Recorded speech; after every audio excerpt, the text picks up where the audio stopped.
kualiti sebenar seseorang adalah pada dia punya karakter. Bukan dia punya paras rupa, bukan dia punya kekayaan, bukan dia punya kekuasaan. Sebab daripada karakter lah kita boleh tahu bagaimana dia bertindak apabila dia mendapat nikmat. Contoh, dia handsome, adakah dia belagak, ataupun dia kaya, adakah dia sombong, ataupun bila dapat kuasa, adakah dia menzalimi orang lain. So semua balik kepada karakter.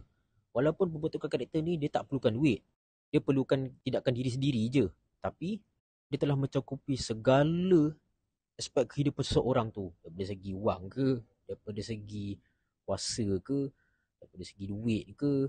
So karakter ni dia adalah akar ataupun core kepada keseluruhan dia punya aspek kehidupan.